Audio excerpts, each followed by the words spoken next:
नमस्कार, मी प्राजक्ता तांडेल। बुलेटिनमध्ये आपलं सगळ्यांचं स्वागत आणि बातमीपत्राच्या सुरुवातीलाच एक मोठी बातमी। छगन भुजबळ हे राज्यपालांच्या भेटीला गेलेले आहेत। ओबीसी आरक्षणासंदर्भात चर्चा करण्याची शक्यता आहे।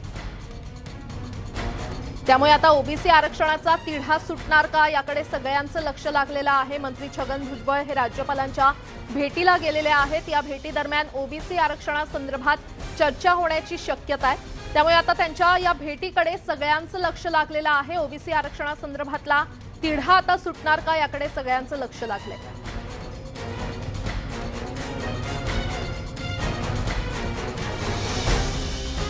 या क्षणाची अतिशय मोठी बातमी आपण पाहतोय। मंत्री छगन भुजबळ हे राजभवनावर दाखल झालेले आहेत। ते राज्यपालांच्या भेटीला सध्या गेलेत। ओबीसी आरक्षणासंदर्भात या भेटीमध्ये चर्चा होण्याची शक्यता आहे। याबाबत अधिक माहिती देत आहेत आमच्या प्रतिनिधी सुस्मिता भदाणे आपल्यासोबत जोडल्या गेलेले आहेत। सुस्मिता, आपण पाहतोय भुजबळ हे खरं तर राजभवनावर दाखल झालेले आहेत। ओबीसी आरक्षणाचा तिढा आता सुटेल का, काय चर्चा होण्याची शक्यता आहे?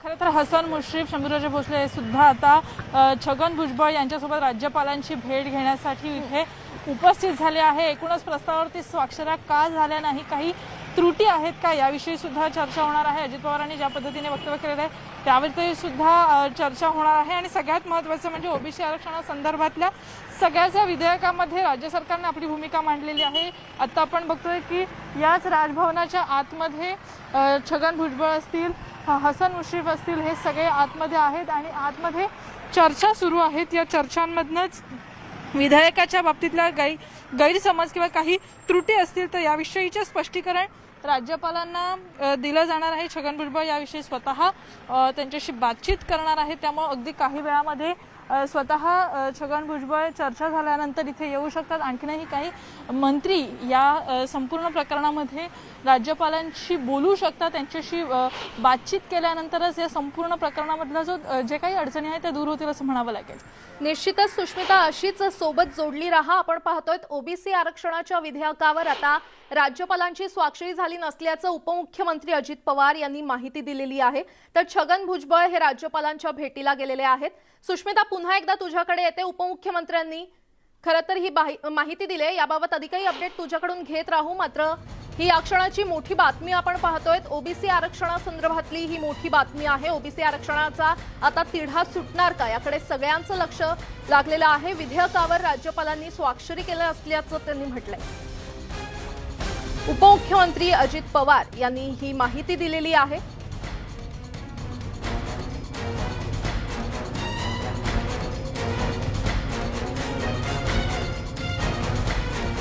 याबाबत अधिक माहिती देत आहेत आमचे प्रतिनिधी विनोद राठोड आपल्यासोबत जोडले गेलेले आहेत। विनोद, विधेयकावर राज्यपालांची स्वाक्षरी झाली आहे, काय अपडेट? नक्की आज राज्याचे उपमुख्यमंत्री अजित पवार यांनी ही माहिती दिली आहे की ओबीसी आरक्षणाचा जो विधेयक होता त्यावर राज्यपालांनी स्वाक्षरी केली आहे। तर त्यामुळे हा आज आनंदाची गोष्ट असल्याचं अजित पवार यांनी व्यक्त केलं आहे। विधानसभा आणि विधान परिषदमध्ये या विधेयकाला मंजुरी देण्यात आली होती आणि त्यानंतर मात्र महाविकास आघाडी सरकारने राज्यपालाकडे हा विधेयक पाठवला होता। राज्यपालांकडे हा विधेयक अनेक दिवसापासून प्रलंबित होता, परंतु संपूर्ण बाजू महाविकास आघाडी सरकारने राज्यपालाला समजून सांगण्याचा प्रयत्न केला आणि त्यामध्ये महाविकास आघाडी सरकारला यश मिळालं आहे। आणि सरतेशेवटी राज्यपालांनी ओबीसी आरक्षणाच्या विधेयकावर अंतिम आपली स्वाक्षरी केली आहे। त्यामुळे ते आता ओबीसी आरक्षणाचा जो तिढा आहे तो सुटला आहे। परंतु याच पार्श्वभूमीवर ओबीसीचे नेते छगन भुजबळ हे राज्यपालांना भेटायला गेले आहेत आणि यामध्ये एकंदरीत जी स्वाक्षरी केली आहे त्याची प्रत त्यांना मिळू शकते आणि त्या स्वाक्षरी केल्यानंतर राज्यपालांना महाविकास आघाडी सरकारकडून छगन भुजबळ हे अभिनंदन करू शकतात आणि एकंदरीत त्यांचा धन्यवादही मानू शकते। कारण हा अनेक दिवसापासून जो तिढा होता तो सुटला नव्हता आणि महाविकास आघाडी सरकारचा हाच प्रयत्न होता की ओबीसी आरक्षणाचा जो विधेयक विधिमंडळाने जो पारित केला आहे त्यावर स्वाक्षरी करावी। आणि अनेक दिवसापासून राज्यपालांनी त्यांना काही बदल करण्याचा जो सूचना दिल्या होत्या, त्यानंतर मात्र राज्यपालांनी आज सरतेशेवटी त्या विधेयकावर आपली स्वाक्षरी केली आहे आणि त्या विधेयकाला मंजुरी दिली आहे। निश्चितच विनोद, याबाबत अधिकही माहिती तुमच्याकडून घेत राहू। मात्र उपमुख्यमंत्री अजित पवार यांनी यावर नेमकं काय म्हटलंय पाहूयात। मध्ये जी मॅटर चाललेली होती त्या सुप्रीम कोर्टाच्या मॅटरमध्ये तसं बघितलं तर आपण जे बिल मंजूर केलेलं आहे त्याच्याबद्दल काही फार कुठल्याही प्रकारचं मत हे सर्वोच्च न्यायालयाने व्यक्त केलेलं नाही आहे आणि त्याच्यातून आपण हाही घटक ओबीसी मोठ्या प्रमाणावर आहेत त्यांना एक त्यांचं प्रतिनिधित्व मिळण्याच्याकरता हा सगळा प्रयत्न करतायत. त्याच्यातनं एक चांगलं वातावरण महाराष्ट्रामध्ये राहावं ही सगळ्यांची इच्छा होती. असं हे सगळं त्यांनी जे पत्र त्यांच्या सेक्रेटरीने दिलेलं होतं त्या पत्राला उत्तर माझी सकाळी एक मीटिंग झाली त्या लोकांच्या बरोबर आणि मी म्हटलं की तुम्ही जावा. 4 वाजता त्यांना वेळ दिलेली होती. त्यांनी हे सगळं व्यवस्थितपणे राज्यपाल महोदयांच्या लक्षात आणून दिल्यानंतर राज्यपाल महोदयांनी त्याच्यावर सही केली आणि विषय संपलेला आहे. वळूयात पुढच्या बातमीकडे. बातमी आहे टीईटी घोटाळ्यासंदर्भातली. राज्यातील टीईटी परीक्षा घोटाळ्याचे धागेदोरे आता बीडपर्यंत पोहोचलेले आहेत. बीडमधील 124 शिक्षकांची टीईटी प्रमाणपत्र आता पडताळणीसाठी पाठवण्यात आली आहेत. परीक्षा परिषदेकडे ही प्रमाणपत्र पाठवण्यात आलेली आहेत. त्यामुळे पैसे देऊन बोगस प्रमाणपत्र मिळवलेल्या शिक्षकांमध्ये धाकधूक वाढली आहे. 2013 पासून आतापर्यंत राज्यात शिक्षक भरती बंद होती, तरी देखील जिल्ह्यात काही ठिकाणी पदं भरण्याची बाब समोर आली आहे. तर नोकरी टिकवण्यासाठी जिल्ह्यातील काहींनी आर्थिक देवाणघेवाण केल्याची चर्चा आहे. मात्र आता महाराष्ट्र राज्य परीक्षा परिषदेनं सर्व प्रमाणपत्राची पडताळणी सुरू केल्यामुळे बोगसगिरी करून बनलेले शिक्षकांचे धाबे दणाणले.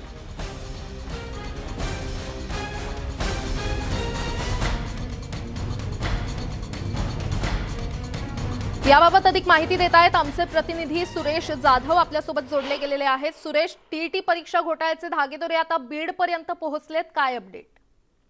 नेमकं बीड जिल्ह्यामधील जे अधिकारी आहेत, IAS अधिकारी ज्यांना पकडलं गेलं त्यानंतर आता बीड जिल्ह्यामधून जे काही टीईटी घोटाळ्याच्या संदर्भामध्ये धागेदोरे सुरुवातीलाही समोर आले होते. आरोग्य सेवेमध्ये देखील वडझरी पॅटर्न हा मोठा समोर आला होता.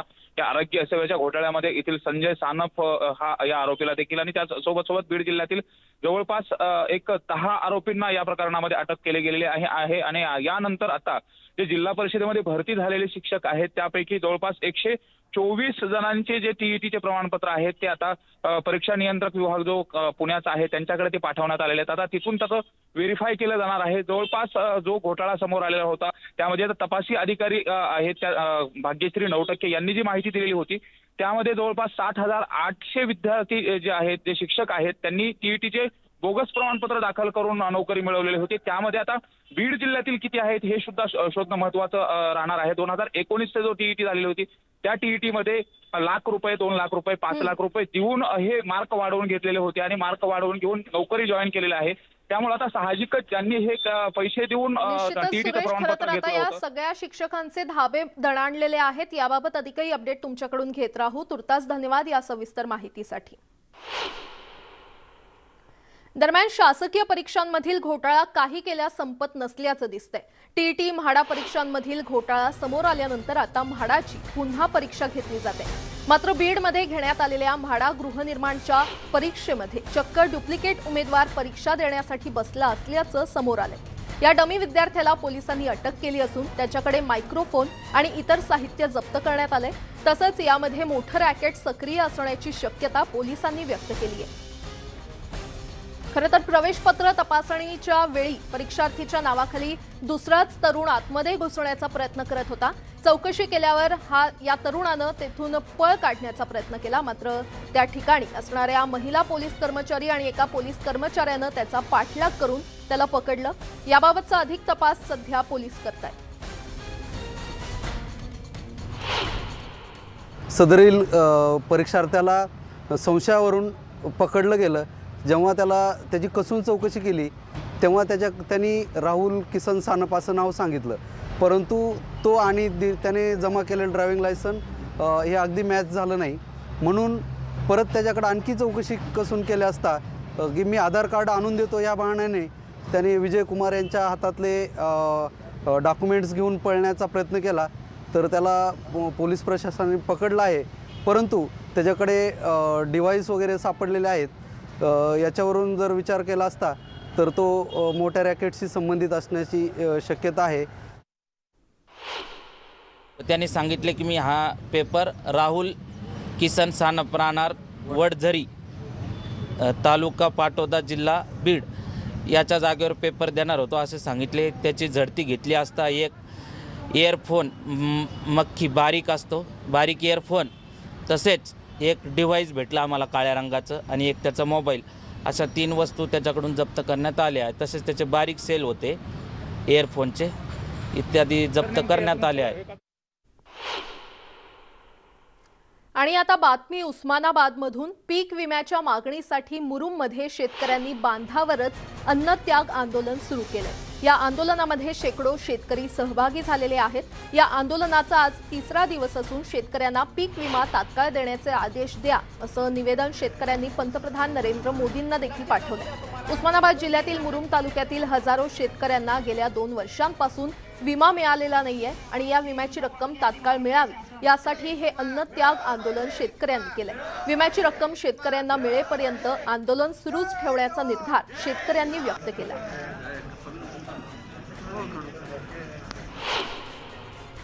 सरकारला आम्ही ऑलरेडी अल्टिमेटम दिलं होतं की 15 दिवसात शेतकऱ्यांच्या खात्यावर पीक विमा रक्कम जमा करण्यात यावं, अन्यथा आम्ही अन्नत्याग आंदोलन करू. तर 15 दिवस होऊन उलटले, अद्याप शेतकऱ्याच्या खात्यावर पैसे न आल्याने आमचा हा अन्नत्याग आंदोलन आहे. प्रमुख 2च मागण्या आमच्या आहेत. एक तर 2019-20-21चा पीक विमा शेतकऱ्यांना मिळावा. त्यानंतर 72 तासाचा जो इंटिमेशनचा जो आवर्स ठेवलेला 72 तासाचा जो इंटिमेशनचा जो अट तो शासनाने शिथिल करावा. या 2 प्रमुख मागण्या घेऊन आम्ही अन्नत्याग आंदोलन छेडलेलं आहे. केंद्र सरकारनं जो 72 तासाचा अट जो लावलेला आहे, या हाय फार मोठ्या ज्याच्या अटी आहेत, याचं पण आता कुठेतरी रद्द केलं पाहिजे. म्हणून आम्ही महाराष्ट्र शासनाला विनंती करणार आहोत की या पुढील काळामध्ये अशा पद्धतीचे जे अटी आहेत ते रद्द केलं पाहिजे. आणि आमचा जो आंदोलन आज आहे उभं केलेला आम्ही आहे तो याही पुढील काळामध्ये याहीपेक्षा मोठं अजून करण्याचा आमचा प्रयत्न आहे. आणि वेळ प्रसंगी मी अजूनही शब्द वापरतोय, कोर्टामध्ये जाण्याची आमची तयारी आहे. वीज वितरण कंपनीच्या मनमानी कारभाराविरोधात शेतकरी आक्रमक झालेले आहेत. वीज वितरण कंपनी मनमानी करत असल्याचा आरोप शेतकऱ्यांनी केला. याविरोधात सटाणामधील अंबासनसह इतर भागातील शेतकरी रस्त्यावर उतरलेत. यावेळी त्यांनी वीज कंपन्यांच्या कार्यालयावर मोर्चा काढून धरणे आंदोलन केलं. यावेळी संतप्त शेतकऱ्यांनी जोरदार घोषणाबाजी केली. तर अकोल्यातील अकोटमध्ये महावितरणाच्या कार्यालयातील वीज बिल दुरुस्तीसाठी शेतकऱ्यांनी महावितरणाच्या कार्यालयावर मोर्चा काढला. वीज बिल दुरुस्तीचे अर्ज यावेळी त्यांनी दिलेले आहेत. दरम्यान यावेळी महावितरणाच्या अधिकाऱ्यांनी शेतकऱ्यांची मागणी मान्य करत वीज बिल दुरुस्तीचं आश्वासन दिलं.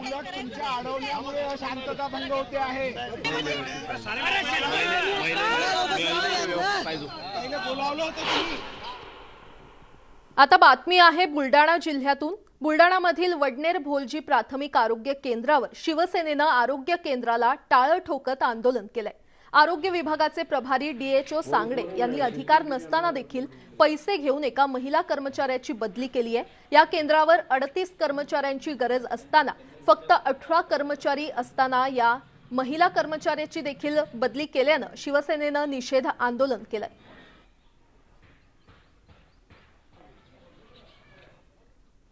आणि आता बातमी आहे न्यूज 18 लोकमतच्या बातमीच्या इम्पॅक्टची. बुलढाणा जिल्ह्यामध्ये प्रामुख्यानं राष्ट्रीय महामार्गावर अवैधरित्या भेसळयुक्त बायोडिझेल विक्रीचा पर्दाफाश न्यूज 18 लोकमतनं केला होता. त्यानंतर आता मलकापूर तालुक्यातील 9 बायोडिझेल पंप चालकांना नोटीस बजावलेले आहेत.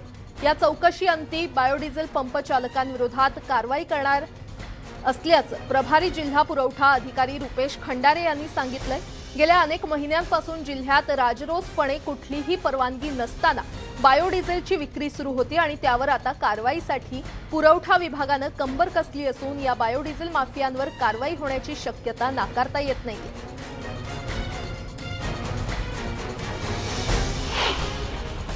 नऊ ठिकाणी बायोडिझेल किंवा ज्वलनशील पदार्थ विक्री करण्याच्या उद्देशाने पंपसेट तयार करून तो जो सेटअप लावलेला त्यांना आढळून आला.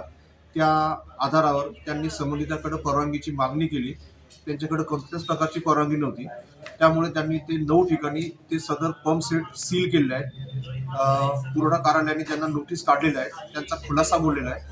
त्यांचा खुलासा प्राप्त होताच त्याचा पडताळणी करण्यात येईल आणि नंतर नियमानुसार जी काही कारवाई करणं अपेक्षित आहे ती कारवाई ह्या कार्यालयामार्फत करण्यात येईल. पेट्रोल दिलं नाही म्हणून 2 तरुणांनी पेट्रोल पंपात तोडफोड केल्याची घटना बीडच्या माजलगाव शहरात घडली आहे। माजलगावमधल्या करवा पेट्रोल पंपावर मध्यरात्री ही घटना घडली। पेट्रोल पंपावरील मीटर आणि काचांची तोडफोड करत 2 तरुणांनी हा राडा घातलाय। पेट्रोल पंप बंद असताना पेट्रोल का देत नाही म्हणून तरुणांनी गोंधळ घालत पेट्रोल पंपावरील कर्मचाऱ्यांना धमकी दिली। या घटनेमुळे पोलिसांचा धाक उरलाय की नाही असा प्रश्न खरं तर उपस्थित केला जातोय।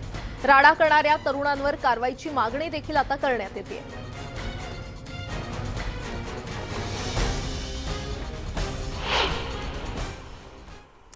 तमाशा कलावंतांना आता मोठा दिलासा मिळालाय। सांस्कृतिक कार्यक्रमांना आता परवानगी देण्यात आलेली आहे, त्यामुळे आता तमाशा सुरू होणार आहे। कोरोना काळामध्ये तमाशा बंद असल्यानं या कलाकारांना अनेक अडचणींचा सामना करावा लागला होता। मंत्री छगन भुजबळ बोलतायत, थेट जाऊया। असं आहे की आपल्या राज्य सरकारनं पहिल्यांदा एक अध्यादेश आपण काढला। त्या अध्यादेशाची मुदत खरं म्हणजे आज संपली आहे, तो संपणार। आणि त्या अध्यादेशामध्ये आपण काय म्हटलं होतं की सुप्रीम कोर्टानं ओबीसीचं आरक्षण जे रोखलेलं आहे त्याच्यामध्ये त्याने ट्रिपल टेस्ट सांगितली। तर त्या अध्यादेशामध्ये आपण या गोष्टीचा उहापोह केला। म्हणजे एक म्हणजे त्याने सांगितलं की शेड्यूल ट्राईब, शेड्यूल कास्ट यांना त्यांच्या संख्येच्या प्रमाणात द्या आरक्षण, त्याच्यानंतर ओबीसींना द्या, परंतु एकूण आरक्षण 50% वरती जाता कामा नये। त्याच्यामुळे ओबीसींना काही ठिकाणी 0 मिळणार, काही ठिकाणी 27% मिळणार। तर आम्ही त्याच्या प्रावधान तसं केलं। आणि मग तिसरं फक्त एकच राहिलं होतं की इम्पेरिकल डाटा। तर आम्ही त्याच्यात म्हटलं की बाबा इम्पेरिकल डाटासाठी सुद्धा आयोगसुद्धा आम्ही नेमला आणि त्यांचं कामसुद्धा आता सुरू झालेलं आहे। हा अध्यादेश आपण काढला, त्या अध्यादेशावर आदरणीय राज्यपालांची सही होतीच आणि मग त्याच अध्यादेशाचं रूपांतर कायद्यात झालं, ज्याच्यामध्ये विधानसभा आणि विधान परिषद दोन्ही ठिकाणी एकमताने कायदा मंजूर झाला। त्याच्यामध्ये भाजपसहित सगळ्यांनी त्या कायद्याला संमती दिली। आम्ही तो कायदा जो आहे हा सुप्रीम कोर्टामधल्या मागच्या 1-2 केसेस दाखवून आम्ही करतो आहे। तुम्ही आम्हाला थोडंसं जे सवलत द्या, इलेक्शन पुढे ढकला किंवा मग आम्हाला ओबीसीना आरक्षण सहित इलेक्शन होऊ द्या। तर त्याच्यावर सुप्रीम कोर्टानं काही भाष्य केलं नाही। ठीक आहे, तुमचा अध्यादेश आहे, त्याच्यावर त्यांनी विरोधाचं काही भाष्य नाही, काही नाही। पण त्यांनी सांगितलं की ठीक आहे, पण आणि आणखी एक डाटा आम्ही त्यांच्या पुढे मांडला, जो आमच्याकडे जमा झालेला होता। तो डाटा मांडला की असा डाटा आहे आणि ह्या अध्यादेशाप्रमाणे सुद्धा संपूर्ण राज्यामध्ये 27% नाही, ॲव्हरेज 20% फक्त आरक्षण मिळणार आहे। तर ते म्हणे ठीक आहे, तुम्ही हा डाटा आहे त्याची स्क्रुटिनी व्हायला का तर आम्ही नाही करू शकणार, आयोगानं हा डाटा द्या आणि त्यांच्याकडून येऊ दे, काय माझं काही म्हणणं नाही, आमचं काही चालेल। त्याप्रमाणे आम्ही त्यांना विनंती केली। मुख्यमंत्र्यांनी, उपमुख्यमंत्र्यांनी सगळे जे आहेत ते काँग्रेसचे नेते सगळ्यांनी आयोगाच्या सदस्यांना समोर ते मांडलं, हे आमच्याकडे आहे, त्याच्यावर आम्हाला सहकार्य करा। त्याप्रमाणे असं वाटतं की 4 तारखेला परत त्यांच्या मीटिंग चालू आहेत आयोगाच्या आणि ते काम पुढे मार्गी लागेल। दरम्यानच्या काळामध्ये काल मुश्रीफ साहेबांचा फोन आला की ते बिल तर परत पाठवलं आणि खरं म्हणजे आमच्या छातीत धडकी भरली आहे। आता हे झालं तर याच्यात काय परिणाम होणार, परत सुप्रीम कोर्टामध्ये काय सांगायचं।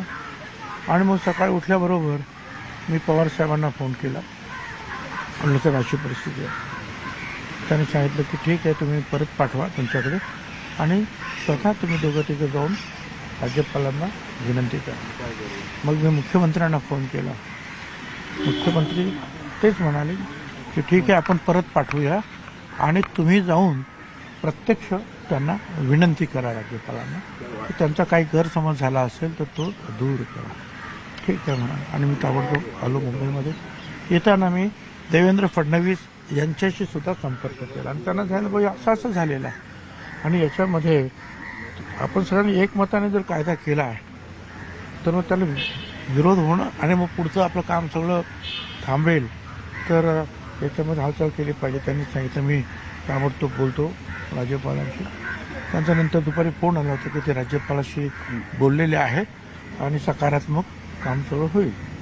आणि मग त्याप्रमाणे मग आम्ही अजितदादा यांनी मीटिंग घेऊन आमच्या अधिकाऱ्यांना पाठवलं आणि आम्ही पण त्यांचे मग अगोदर 4:30 वाजता अधिकारी आणि 6 वाजता म्हटलं आम्ही जाऊ त्यांच्याकडे.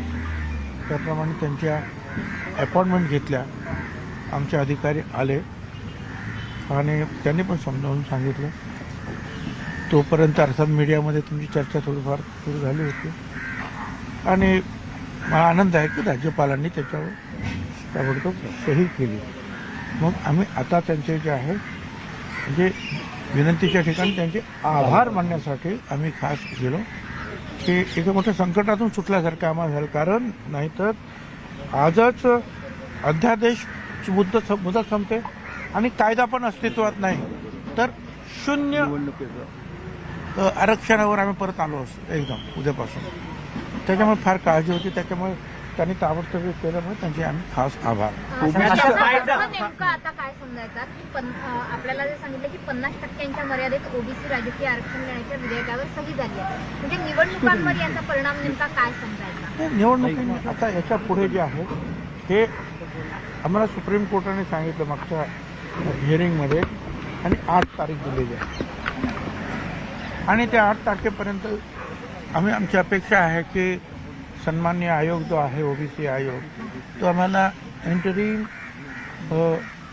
अहवाल जो आहे देईल आणि तो अहवाल आणि हा जो कायदा आहे ते आम्ही दोन्ही त्यांच्यासमोर मांडू. आणि सांगितलं आता त्यांनी जो आहे हा अंतरिम दिलेला आहे आणि याच्याप्रमाणे ओबीसीची संख्या आणि मिळणारं आरक्षण ही फार कमी आहे त्या मानाने.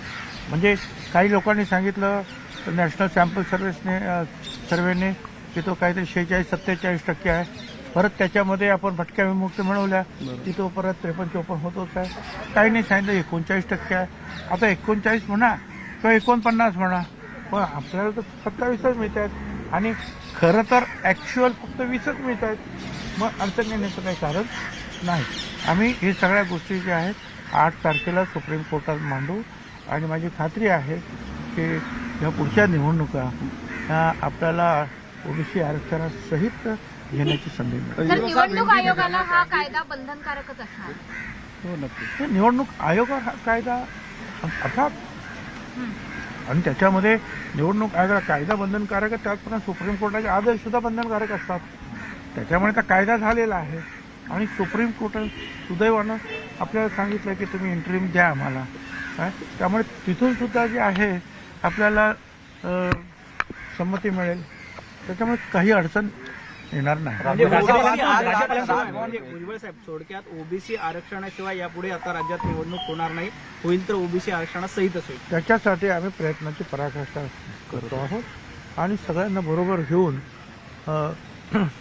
जे काही अडथळे आहेत ते अडथळे आम्ही दूर करतो.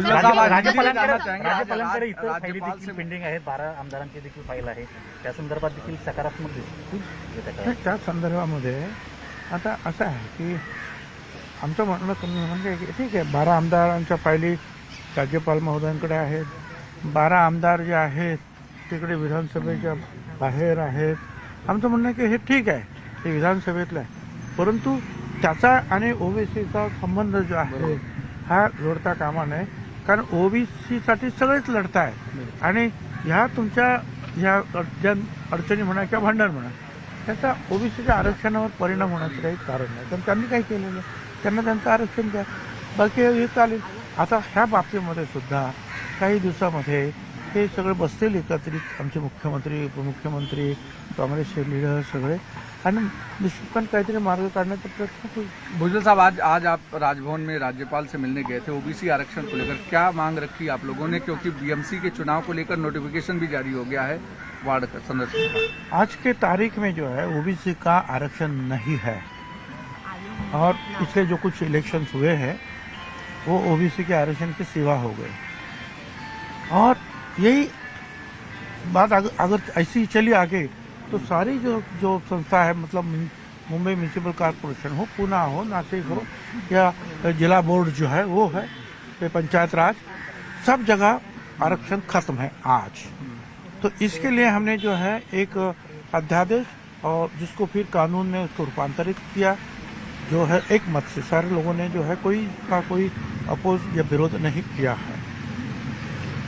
तो सुप्रीम कोर्ट जो है एम्पेरिकल डाटा ट्रिपल टेस्ट में से 2 टेस्ट तो हमने पूरे किए हैं और आयोग की निर्मित हुई है और एम्पेरिकल डाटा तो हमने सुप्रीम कोर्ट ने हमको कहा है कि तुम इंटरिम भी डाटा अगर ये आयोग से जो है मान्यता लेते हैं, अहवाल आता है तो आगे जा सकते हैं।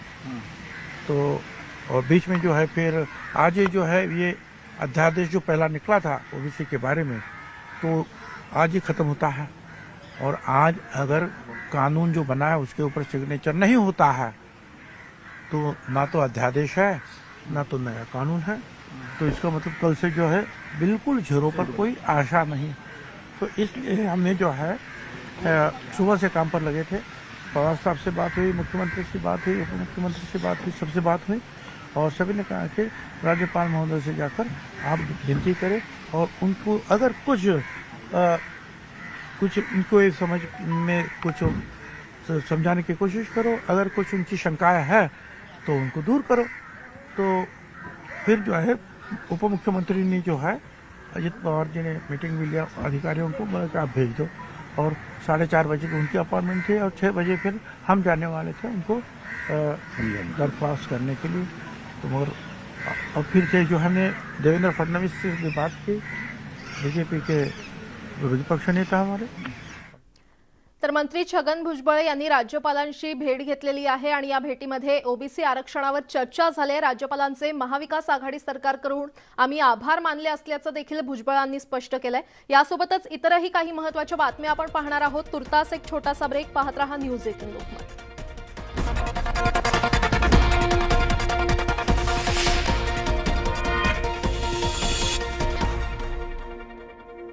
ब्रेक नंतर आपलं पुन्हा एकदा स्वागत। वळूयात पुढच्या बातमीकडे। तिकडे पुण्यामध्ये आजपासून पुन्हा एकदा शाळा सुरू झालेल्या आहेत।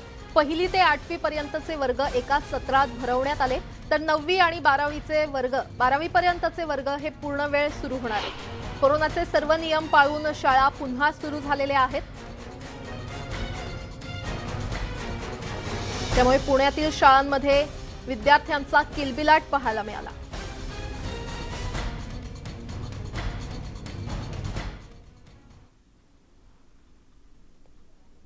यासोबतच बुलेटिनमध्ये वेळ झाले इथेच थांबण्याची। पाहत रहा न्यूज 18 लोकमत।